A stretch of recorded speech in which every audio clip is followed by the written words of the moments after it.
My parents skipped my wedding to attend my sister's lunch. After a lifetime of living in her shadow, I finally did something they never saw coming. Imagine burying your newborn daughter alone in the pouring rain, the earth swallowing her tiny casket, while your own parents are just miles away, laughing and celebrating your brother's promotion. That day, standing over Lily's grave, a part of me irrevocably broke, and I knew my life and my understanding of family would never be the same. Before my world shattered, my life was, by most standards, a good one. I'm Brandon, 31, and I worked as an architect at a respected firm in Boston. I designed beautiful spaces where families would build memories, a cruel irony considering the quiet struggles I'd always had with my own.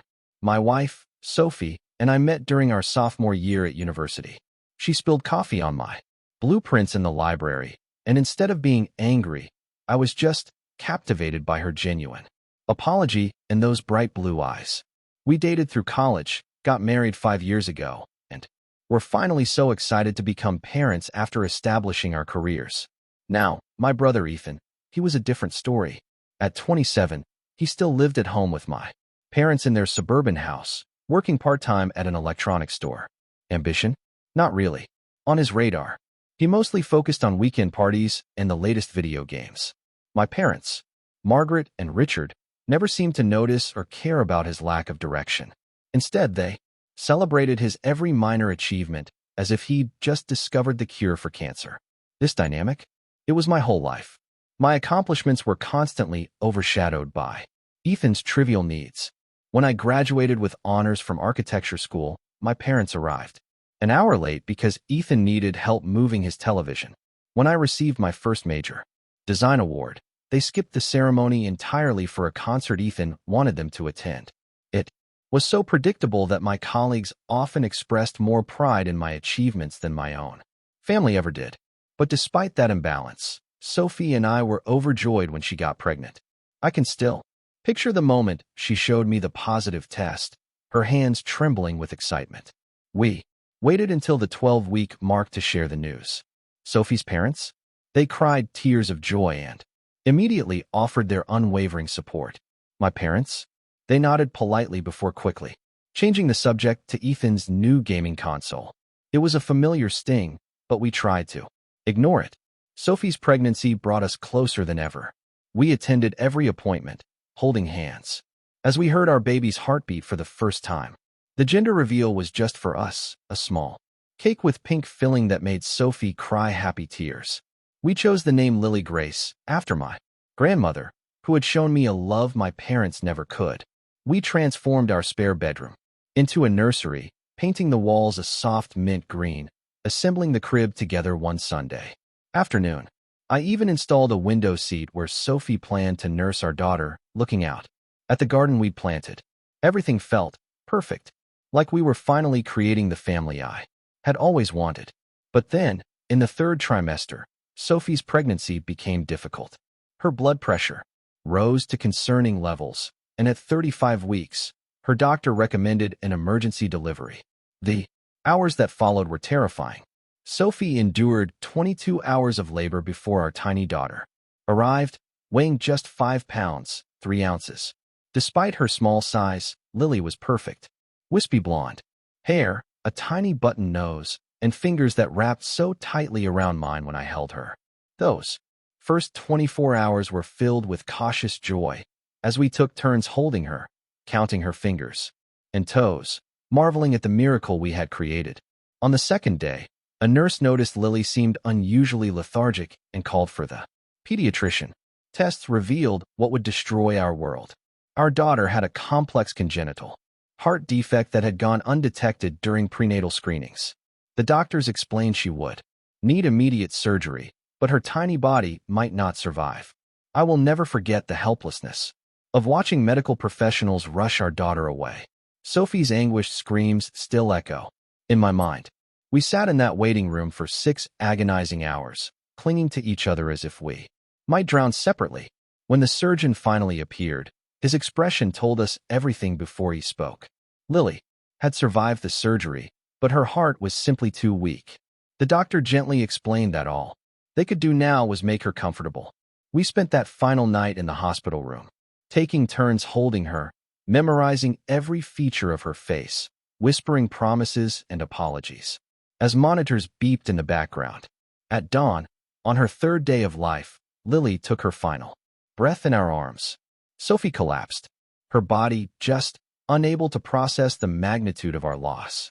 Hospital staff had to sedate her, and she was admitted to the psychiatric unit due to concerns about her suicidal thoughts. Just like that, in less than a week, I had become a father, lost my child, and my wife was battling her own demons in a hospital bed down the hall. I sat alone in the hospital cafeteria, trembling as I called my parents to tell them their granddaughter had died. With Sophie hospitalized, the burden of arranging Lily's funeral fell entirely on my shoulders. I moved through the tasks like a ghost, selecting a casket so small it could have been mistaken for a jewelry box, choosing readings for a service that should never have been necessary, picking out a burial outfit for my daughter who never got to wear the dozens of cute outfits hanging in her closet at home. When I first called my parents, their initial response seemed appropriate. My mother gasped, said all the expected things about being sorry for our loss. My father cleared his throat, the way he always did when uncomfortable, and asked about Sophie. They promised to be there for us, said they'd arrive the day before the funeral to help. That night, I returned to our empty apartment, surrounded by baby items we would never use. I sat in the nursery rocking chair, clutching the teddy bear we had planned to give Lily, and allowed myself to truly break down for the first time. The next morning, I forced myself to function again, meeting with the funeral director to finalize details for the service scheduled for Friday. On Wednesday evening, just 2 days before we were meant to bury my daughter, my phone rang. It was Ethan. His voice, animated with excitement, went on about a minor promotion at his part-time job. He was planning a pool party at my parents' house for Friday afternoon to celebrate. I remember staring at the wall, wondering if this was some kind of sick joke. My brother planning a celebration on the day we would bury his niece. Before I could respond, Ethan casually mentioned that our parents would be hosting and wanted to know if I would be attending. When I reminded him that Friday was Lily's funeral, he paused only briefly before saying, "Oh right, that sucks. But you understand, this promotion is a big deal for me, right? Assistant manager is a huge step up." I hung up without responding, assuming my parents would obviously choose their granddaughter's funeral over a pool party. An hour later, my mother called. Her voice had that special tone she always used when she was about to disappoint me, but wanted to avoid taking responsibility. "Brandon, honey, about Friday. Your father and I have been talking, and we think it might be best if we stay here for Ethan's celebration. This promotion is really important to him, and he needs our support." I sat down, my knees suddenly unable to support my weight. "Mom," I choked out, "my daughter. Your granddaughter died. We are burying her on Friday. How can you even consider not being there now?" "Brandon," she replied in that condescending tone I had heard throughout my childhood. "I know you are upset, but this is Ethan's big moment. It is just a baby. Your brother's party matters more. You can always have another child, but Ethan needs to know we support his career progress." The phone nearly slipped from my hand. "A career progress?" I choked out. "He stocks shelves at an electronics store part-time. Lily was a human being who died. Your grandchild." "Don't be dramatic," my mother sighed. "You are always so sensitive. Sophie isn't even attending the funeral from what you told us. So why does it matter if we are there? We will visit when things settle down." After hanging up, I stood in the middle of our living room, surrounded by sympathy cards and flower arrangements, feeling something shift permanently inside me. In that moment, the last thread of hope that my parents might ever be the people I needed them to be snapped completely. I couldn't bear to tell Sophie about my parents' decision. Her fragile emotional state wouldn't withstand another blow. Instead, I told the hospital staff my parents were unable to attend due to health reasons. A lie that felt bitter on my tongue, but necessary to protect my wife. Friends, though, they stepped up in ways I never expected. My colleague Martin helped me select readings for the service. My college roommate flew in from Chicago just to be there. Sophie's parents arrived, devastated by their granddaughter's death, but steadfast in their support. They sat with Sophie in the hospital when I needed to finalize funeral arrangements. Holding her hand, and validating her grief in ways my own parents refused to do. The morning of the funeral arrived with appropriately gloomy weather. Rain poured from a steel gray sky as I stood in our bedroom, struggling to button my shirt with trembling fingers. Sophie remained sedated in the hospital, her doctors advising against her attendance for fear it would trigger another breakdown. I kissed her forehead before leaving, promising to represent us both. At the cemetery, about 20 people gathered under a small tent. Friends, colleagues, Sophie's family. The absence of my parents created a void that everyone politely avoided mentioning as the minister spoke words of comfort that felt hollow. I stood alone at the front, a tiny white casket before me, containing all the hopes and dreams we had for our daughter. When it came time to place flowers on her casket, my hands shook so badly that Sophie's father had to help me. The final prayer finished, and people began to disperse, offering awkward hugs and promises to check on me later. I remained rooted in place, unable to leave my daughter alone in the rain. After everyone had gone, I sat on the wet ground beside the small mound of dirt, uncaring about the mud soaking through my suit pants. My phone buzzed in my pocket, a social media notification. Without thinking, I opened it to find photos from Ethan's pool party. There were my parents, smiling broadly, my mother in a floral swimsuit holding a cocktail while my father flipped burgers on the grill. Ethan posed with his arms around two friends, a banner reading, "Congratulations, assistant manager," hanging above the pool. They were celebrating while I buried my child alone. The disconnect was so profound it felt like looking at a scene from an alternate reality. I shut off my phone, placed it on Lily's grave, and wept until I had no tears left.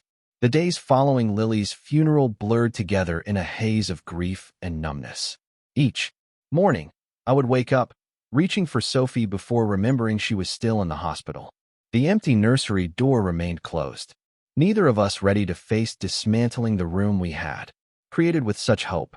A week after the funeral, Sophie was released from psychiatric care with a diagnosis of severe depression and a prescription for medication that made her eyes vacant and her movements slow. Her parents stayed with us, cooking meals neither of us could eat and fielding the well-intentioned, but often painful, visits from friends. I finally attempted to contact my parents that Sunday after the funeral. My father answered, his tone casual, as if nothing significant had happened. "We were wondering when you would call," he said. "Your mother wants to know how Sophie is doing. How do you think she's doing?" I responded, my voice tight with barely contained fury. "Our daughter died, and you both chose a pool party over her funeral." My father sighed heavily. "Brandon, you need to stop dwelling on this. What's done is done. Ethan's party was a success, by the way. His manager even stopped by. Dad, do you understand what you did? Do you have any concept of how your actions affected me?" "You're overreacting," he replied. "Your mother and I have discussed it, and we think you're using this situation to create drama. When you've calmed down, we expect an apology for your attitude." Before I could respond, I heard Ethan's voice in the background. My father put him on the phone. "Bro, you need to chill," Ethan said, munching loudly on something. "It was just a baby who lived for 3 days. It's not like you guys had time to get attached. Meanwhile, I've been working toward this promotion for months." I hung up the phone and hurled it across the room, shattering a framed photo of our family from Christmas the previous year. Sophie's father found me sitting among the broken glass, helped me clean up, and poured me a drink without comment. As Sophie slowly emerged from the fog of medication, the strain on our marriage became evident. We moved around each other like ghosts, unable to connect through our individual pain. At night, I would hear her crying in the bathroom, the sound of running water failing to mask her sobs. When I tried to comfort her, she would pull away, unable to bear being touched. The contrast between Sophie's parents' support and my own family's callousness only emphasized the depth of the betrayal. Her mother sat with Sophie for hours, looking through the few photos we had of Lily, acknowledging her existence and her loss. Her father fixed things around our apartment and took me out for drinks, allowing me to talk or remain silent as needed. My anger and resentment grew with each passing day. Nightmares plagued my sleep, dreams where I was running through hospital corridors, hearing Lily cry, but unable to find her. I would wake gasping for air, my heart pounding so hard I feared it might stop. At work, I stared blankly at blueprints, unable to focus on designs for family homes that now seemed like cruel reminders of what I had lost. The first hint that my parents were rewriting history came from my cousin Rachel, who called to ask why I had prevented my parents from attending Lily's funeral. According to the story, they were spreading throughout the extended family. I had told them they weren't welcome because I blamed them for some unspecified aspect of Lily's death. That is absolutely false, I told Rachel, my voice shaking with fury. They chose not to come because they attended Ethan's pool party instead. They told me, and I quote, "It is just a baby. Your brother's party matters more." Rachel's shocked silence spoke volumes. She apologized for believing their version and promised to set the record straight with other family members. The knowledge that my parents were not only unrepentant but actively villainizing me added a new dimension to my pain.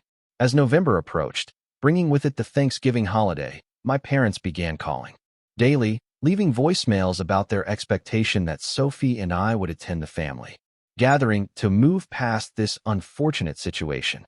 Each message increased the pressure in my chest, a building rage that threatened to consume me. Sophie, now more present but still fragile, was adamant. I will never set foot in their house again. They don't deserve to know me or any future children we might have. The mention of future children opened a wound we had both been carefully avoiding. The doctors had assured us that Sophie could physically have more children, but the emotional scars of losing Lily made that possibility seem both distant and terrifying. After much internal debate, I decided to attend Thanksgiving alone, not to make peace, but to finally confront my parents with the full weight of their betrayal in front of the extended family they had been lying to.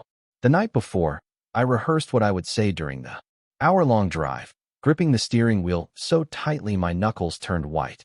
Sophie watched me prepare to leave with worried eyes. "Are you sure about this? They don't deserve your presence." "This is not for them," I replied, straightening my tie. "This is for me and for Lily. I need to stand up for our daughter one last time before I cut them out of our lives completely." As I drove to my parents' suburban home, memories of childhood disappointments played through my mind like a sad film reel, always being second best to Ethan, always having my achievements minimized, always making excuses for their behavior to friends who couldn't understand why my parents missed important events. I realized that their choice to skip Lily's funeral was not an aberration, but the culmination of a lifetime pattern that I had normalized. For the first time, I felt not just grief and anger, but a profound clarity that would guide my next actions and ultimately change the course of my life. I arrived at my parents' house just as other family members were pulling into the driveway. The familiar colonial-style home was decorated with autumn wreaths and pumpkins, creating a picture-perfect holiday scene that felt like a mockery of the turmoil inside me. My Aunt Patricia embraced me immediately, whispering condolences about Lily that sounded genuine. Uncle Robert, my father's brother, clasped my shoulder firmly and asked how I was holding up with sincere concern.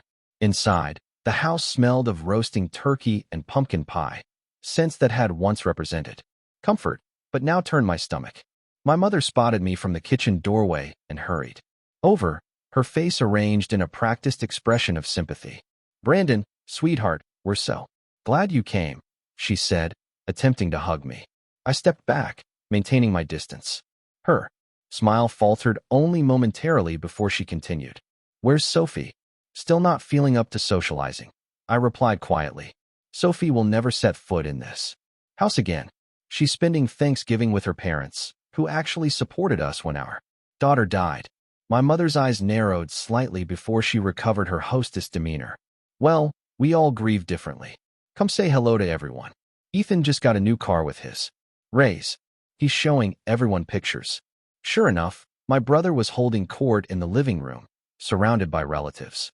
Examining his phone, he glanced up, nodded at me without interrupting his story about leather seats and premium sound systems, then continued as if I were a minor acquaintance rather than a brother who had just lost a child. My father emerged from his study, drink in hand. "Son," he acknowledged with a nod. No hug, no mention of Lily, no acknowledgement of the funeral they had. Missed just weeks ago. Just son. As if nothing had changed. Dinner was served with the typical holiday fanfare. 20 family members squeezed around the extended dining table and overflow card tables. I sat silently as conversations about football, Christmas plans, and workplace gossip swirled around me. No one at my end of the table mentioned Lily directly, though I caught pitying glances from cousins who quickly looked away when I met their eyes. The breaking point came during dessert.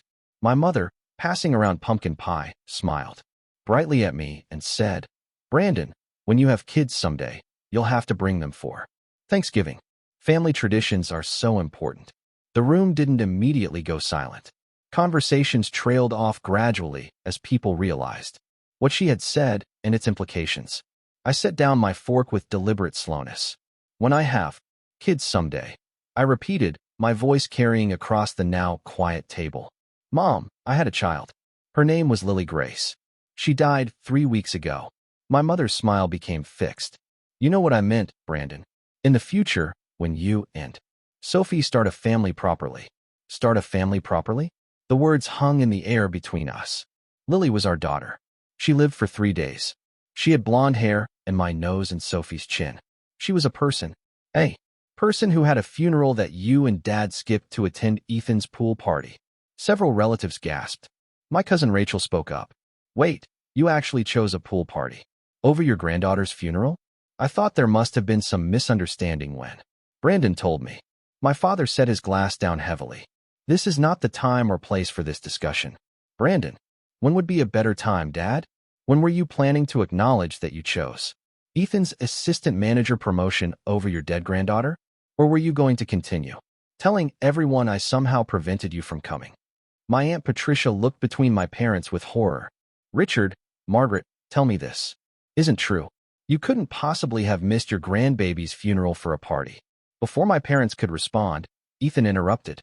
"Oh my God, can we not do this again? It was just a stupid funeral. My party was important to me, and they were being supportive parents." The table erupted. Uncle Robert stood up, his napkin falling to the floor. "Just a asterisk stupid. Funeral asterisk? That was your niece, Ethan." My mother tried to regain control. "Everyone needs to calm down. Brandon is exaggerating as usual. We had valid reasons for not attending." "Valid reasons?" I laughed, a hollow sound that surprised even me. "Mom, you told me, and I will never forget these words. It is just a baby. Your brother's party matters more. You can always have another child. Tell me, in what world are those valid reasons?" Cousin Mike shook his head in disgust. "Aunt Margaret, that is monstrous." My father slammed his hand on the table, making the dishes rattle. "That is enough.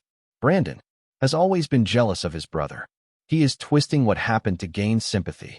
"Jealous?" I stood up now, unable to remain seated. I spent my entire life making excuses for why my parents missed every important event. High school graduation, Ethan had a cold. College honor ceremony, Ethan needed help with his apartment. My architectural award, Ethan had. Concert tickets. I normalized it all because that is what children of neglectful parents do. But missing my daughter's funeral? That is where I draw the line. Uncle Robert moved to stand beside me. "Richard, I have watched this dynamic for years and said nothing, but this is beyond the pale. That baby was your flesh and blood." My father's face reddened. "Don't tell me how to run my family, Robert. Brandon has always been difficult, always demanded too much attention." Ethan rolled his eyes dramatically. "Your drama is ruining my holiday, bro. Some of us want to enjoy Thanksgiving without your pity party." The room fell silent at his callousness. Then my cousin Sarah, who had been quiet until now, stood up. "I just had a baby 3 months ago. I cannot imagine losing her, let alone having my family abandon me when I did. What you did was unforgivable." One by one, family members began to voice their shock and disapproval. My parents, unaccustomed to having their behavior questioned, grew increasingly defensive. My mother began to cry performative tears while my father's anger escalated. "If you cannot get over this and move forward as a family, then perhaps you are not welcome in this family anymore, Brandon," my father finally declared, his voice cutting through the chaos. The ultimatum hung in the air, and I felt a strange sense of calm wash over me. I was part of this family for 31 years. constantly trying to earn love that should have been freely given.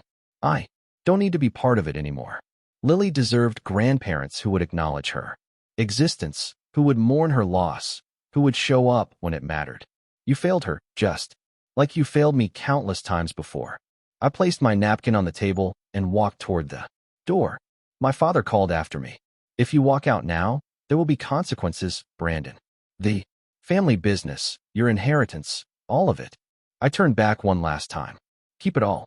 I would rather have nothing than continue. Pretending this is what family should be. To my surprise, Uncle Robert, Aunt Patricia, and several cousins stood up and followed me out. In the driveway, Uncle Robert embraced me properly. I should have said something years ago, son. Your parents have always treated you unfairly, but this is beyond anything I could have imagined. Whatever you need, we are here. Driving home, the gravity of what had just occurred hit me fully. I pulled over on a quiet side street and finally released the sobs I had been suppressing throughout the confrontation. It was both an ending and a beginning. The death of the relationship I had always hoped to have with my parents, and the birth of a new understanding of what family truly meant. December arrived with cheerful holiday decorations that felt like knives to my heart. Sophie and I had planned to celebrate Lily's first Christmas with matching family pajamas and a special ornament.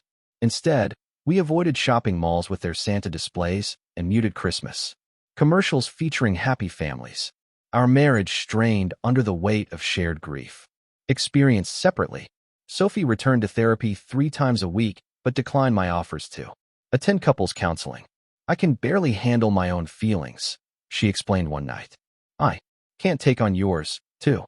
The distance between us grew, a chasm of pain too wide to bridge. 2 weeks before Christmas, Sophie announced she needed space and would be staying with her parents through the holidays. I look at you and see Lily, she whispered as she packed her suitcase. I see the family we were supposed to be, and it hurts too much. I didn't fight her decision, understanding the need to escape the apartment that held too many reminders. The day she left, I stood in the doorway of the nursery for the first time since Lily's death, unable to cross the threshold into the room with its mint green walls and empty crib. Work provided no refuge. My concentration lapsed during important client meetings. Designs remained incomplete and deadlines passed unmet. My boss, though sympathetic, eventually called me into his office mid-December. Brandon, take a paid leave until February, he said kindly but firmly. You are going through something no one should have to experience. The firm supports you, but you need time to heal before you can function professionally again. With both my wife and job temporarily gone, I spent days alone in our apartment. The silence, broken only by occasional calls from Sophie's parents checking on me, or friends offering to visit, invitations I routinely declined. Christmas cards arrived daily, most senders unaware of our loss. Their family photos and cheerful updates were like salt in an open wound.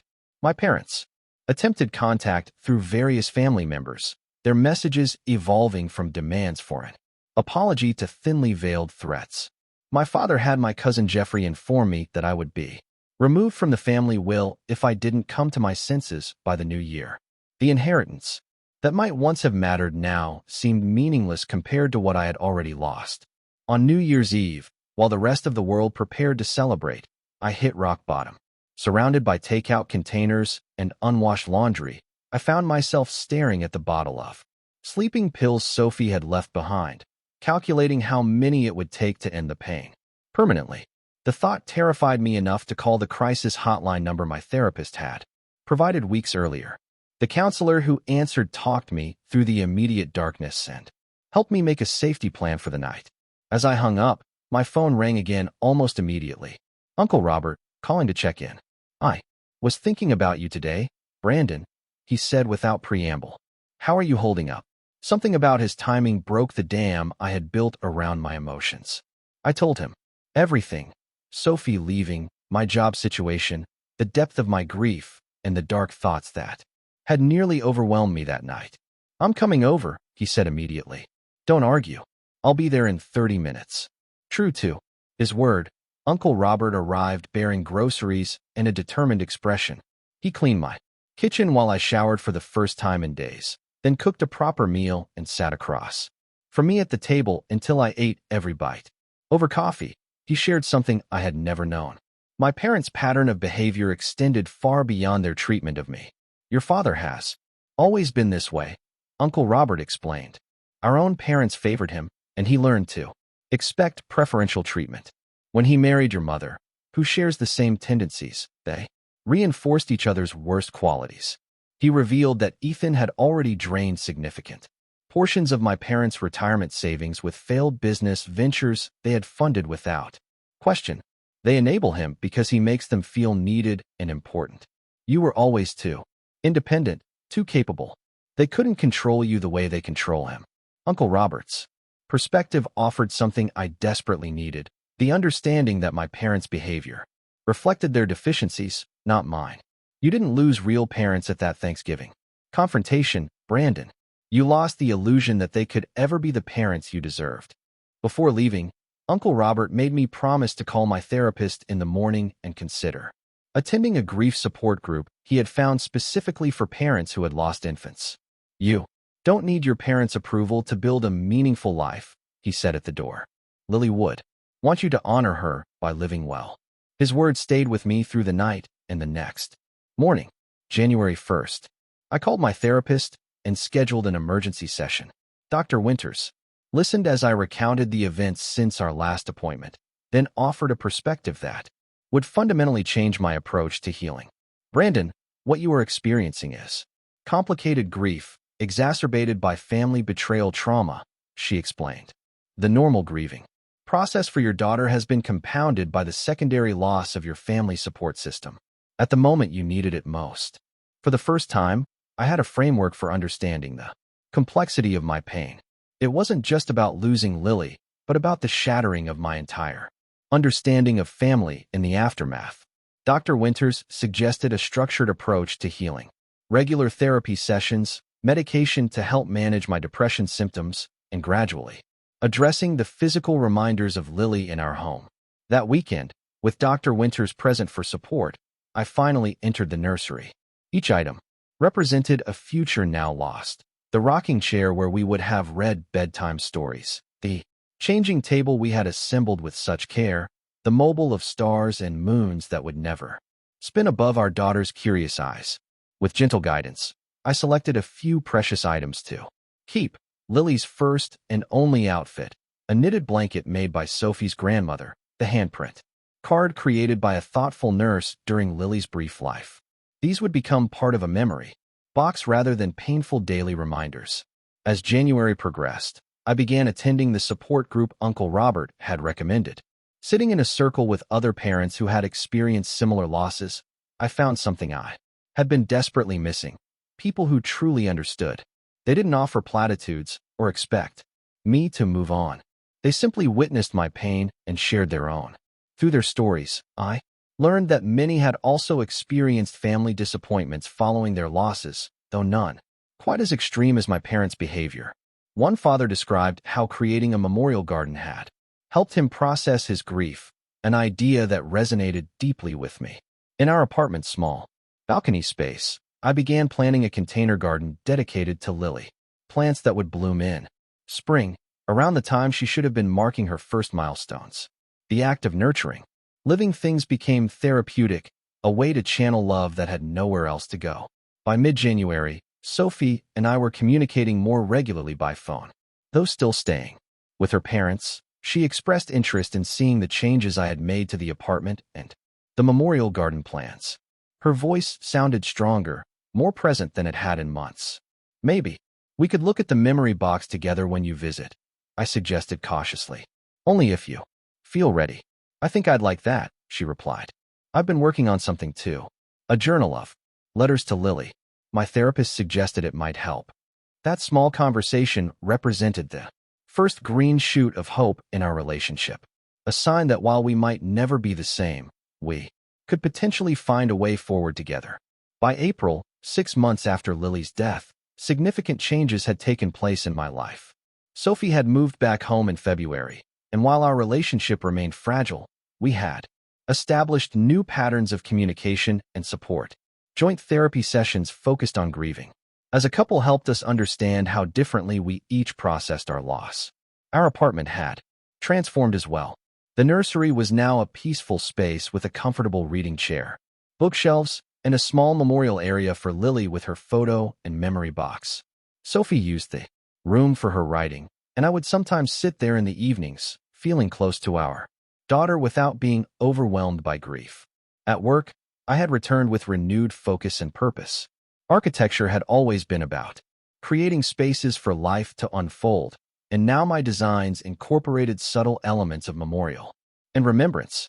My boss recognized the depth this added to my work and assigned me to lead a project designing a children's hospital wing, a challenge I embraced with both professional skill and personal understanding. My parents' attempts to regain control escalated as they realized I was rebuilding my life. Without them, their tactics ranged from guilt, "We're getting older and you'll regret this," arrangement, to flying monkeys, "Your cousin Jeffrey's wedding is coming up and the family will be incomplete without you," to outright threats about my diminishing inheritance.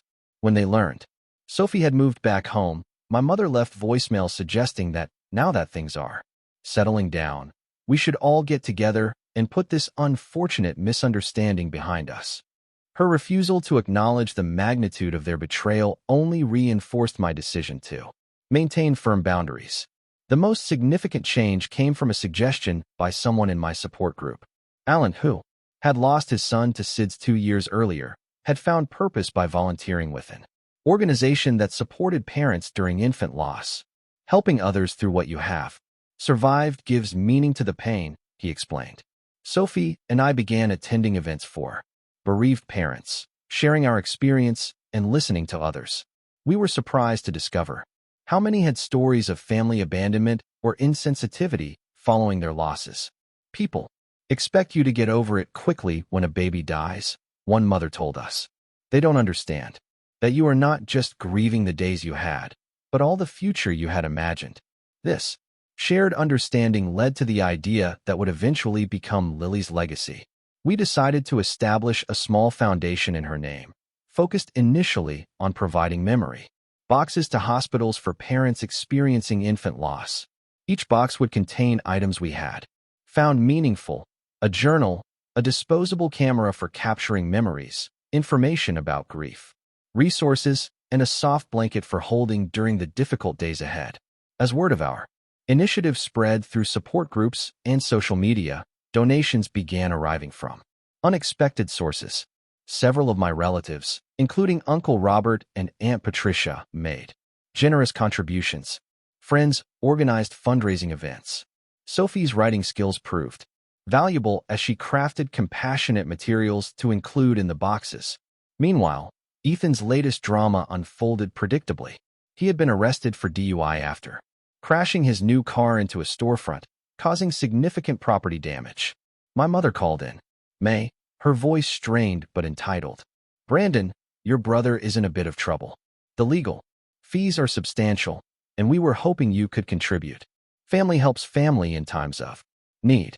The irony was so profound I nearly laughed. "Is that so, Mom? Where was that family commitment when we buried Lily?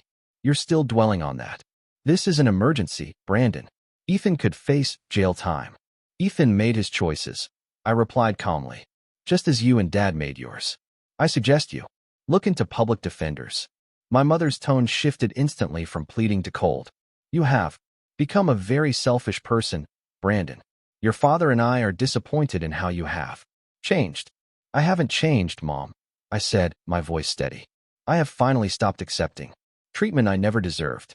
Please don't call again unless you are ready to truly acknowledge what you did and make amends."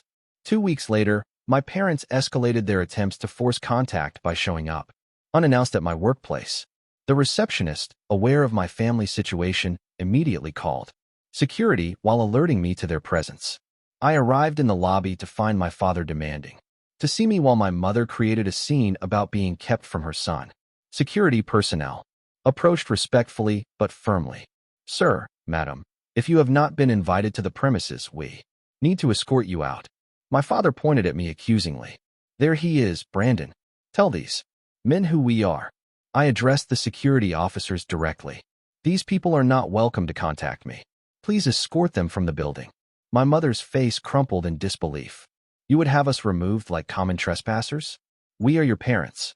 You forfeited that role when you chose a pool party over your granddaughter's funeral. I replied quietly. Please do not come to my workplace again. As they were escorted out, my colleagues witnessed the entire exchange. Rather than judgment or uncomfortable questions, I received unexpected support. My boss put his hand on my shoulder and simply said, "Healthy. Boundaries are necessary sometimes. Take the rest of the day if you need it." That evening, I received calls from several family members who had begun distancing themselves from my parents after learning the truth at Thanksgiving. Cousin Rachel reported that my parents had been telling increasingly outlandish stories about me, claiming I had mental health issues and had threatened them. Uncle Robert confirmed that many in the extended family had seen through these lies and were privately supporting my decision to cut contact. What had begun as a painful fracture in the family was evolving into something unexpected, a realignment. Based on authentic relationships rather than obligation, I found myself surrounded by a chosen family of supportive relatives, friends, and fellow bereaved parents who offered genuine connection without manipulation or conditions. By summer, Lily's foundation had grown beyond our initial expectations. What began as a small memorial project expanded to include funding for hospital bereavement training, support group facilitation, and eventually a modest research grant for congenital heart defect prevention. Sophie and I found purpose in transforming our pain into support for others walking the same difficult path. The foundation's first official fundraising gala coincided with what would have been Lily's first birthday. Local media covered the event, interviewing us about the foundation's mission and the importance of supporting grieving parents. The story ran on the evening news and in the city newspaper, complete with photos of Sophie and me standing beside Lily's portrait at the event. 3 days later, I received a text message from Ethan. "Saw you on the news. Mom and Dad saw it too. They are freaking out that you were getting attention for this. Dad smashed the television. Just thought you should know they are still nuts."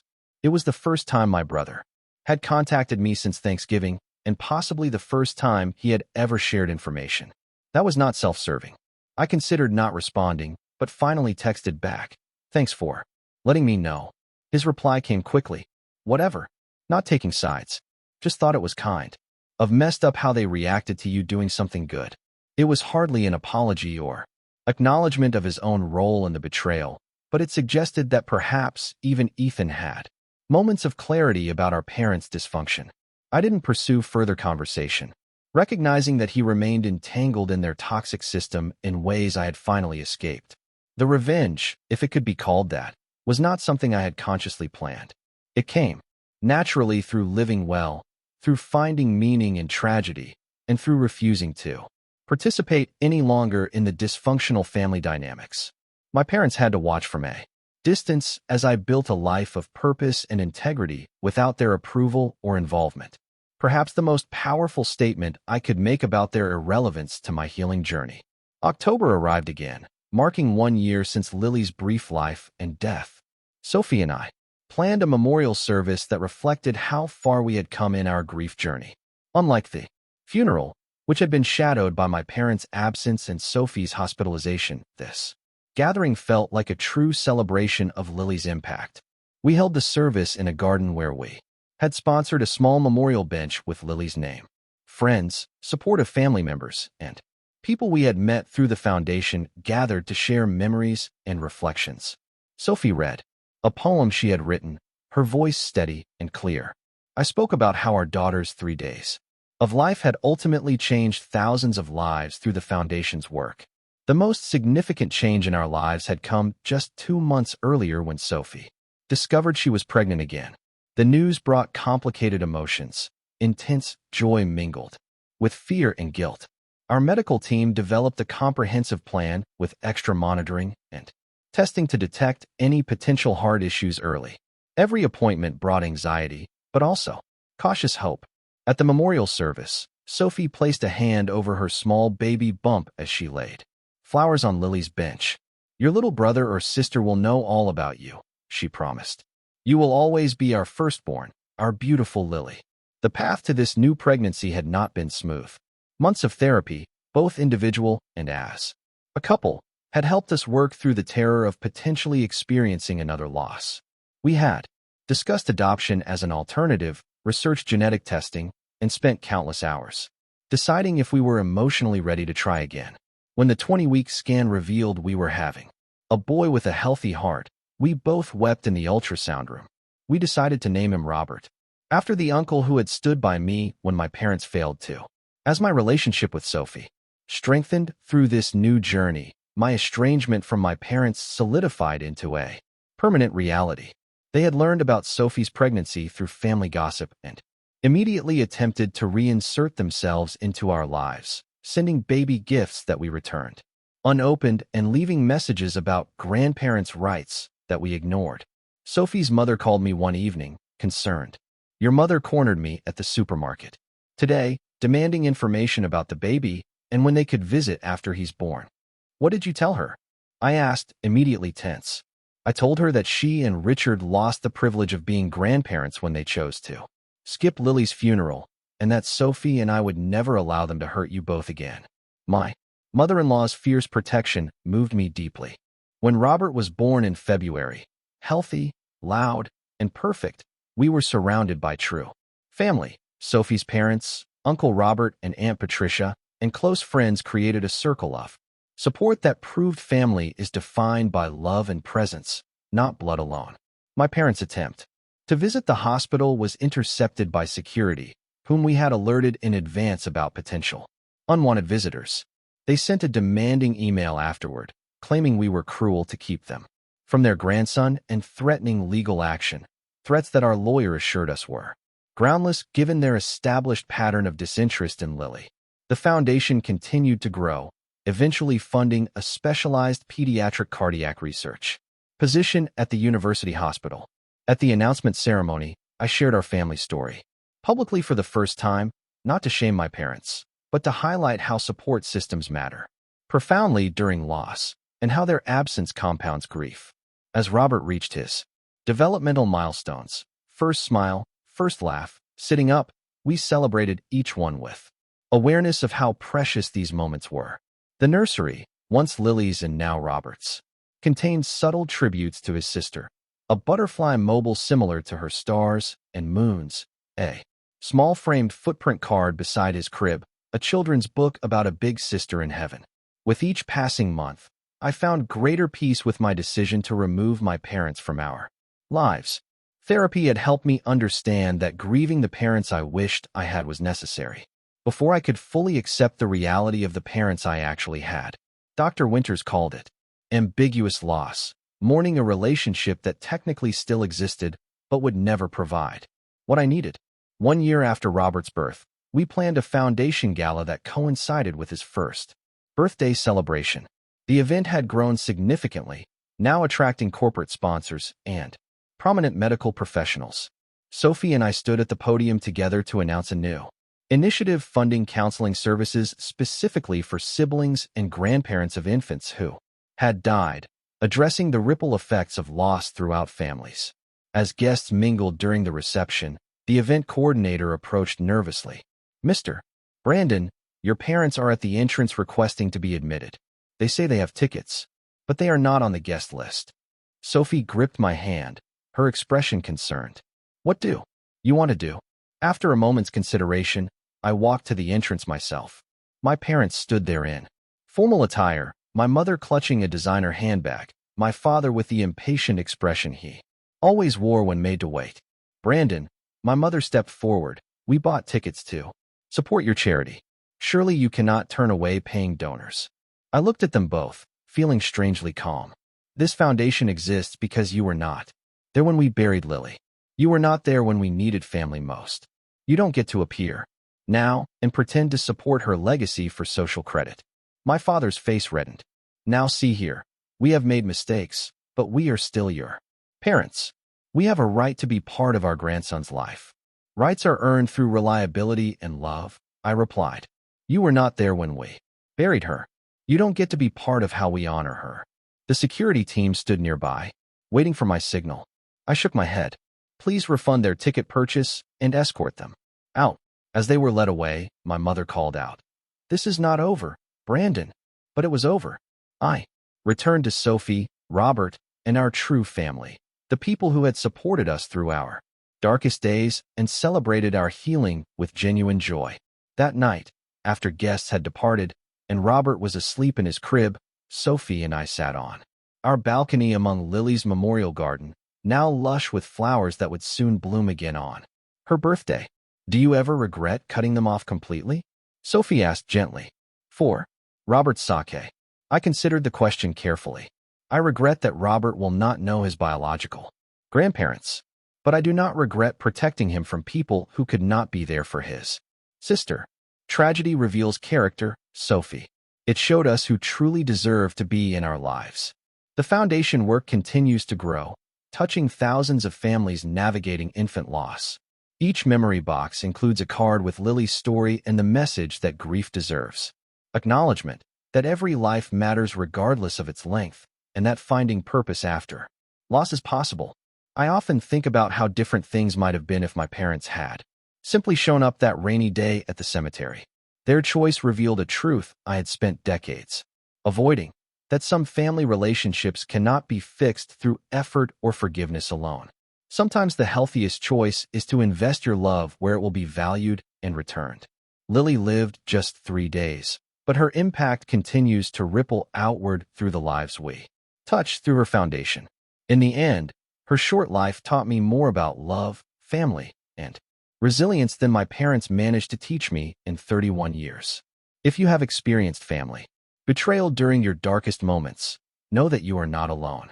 Finding your true family, whether blood-related or chosen, is perhaps the most healing journey you can undertake.